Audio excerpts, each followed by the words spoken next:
Hi, folks. Once again, I'm at the World Board Gaming Championships, and I'm sitting here amongst the people playing in the Britannia tournament. And I thought I'd tell you how tournaments work at a convention like this. There are several different methods of determining who gets to play in the final of one of these tournaments. Almost always there is a final. In the case of Britannia, it is a four-player game. So there are three heats. In this case, there are 5 boards or 20 players, which is quite a few for this tournament considering the game has been out of print for 6 years. Anyone who wins one of the games is likely to get into the semifinals.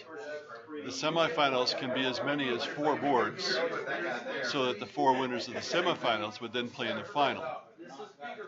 If the number of participants is too small, then there may only be 3 boards in the semifinals, and whoever has the best second place would be able to get into the final. In cases where 2 people who have second place have to sort of face off to determine who's going to go on,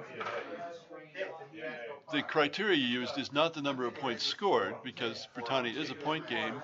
Instead, it's what proportion of points the second place player had compared to the first place player.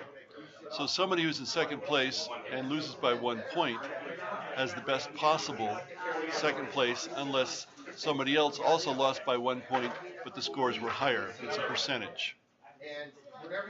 Of course, it's the nature of these kinds of tournaments that sometimes people are in the final of some other tournament and they choose not to participate in the semifinals or even the final of this tournament because the other one is more important to them, or it's more convenient for them in their travel plans, because the finals tend to be on Saturday or even Sunday.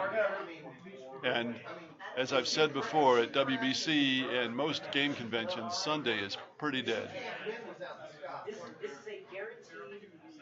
So it is possible to have a tie. 2 players who um, come out with the same numbers, and the last resort there is to draw lots, and that has happened on occasion. It's kind of like in the World Cup of Soccer. They used to draw lots. Now they look to see who has the most yellow cards and red cards. We don't have that kind of option, so we just have to draw lots or flip a coin. Now, some other tournaments, often 2-player games, are able to have people play several games and sort of rank according to how many they won, and then the 2 best ranked players may play a game or 2 games if the game is not very balanced, to determine who's going to win the tournament. See you next time.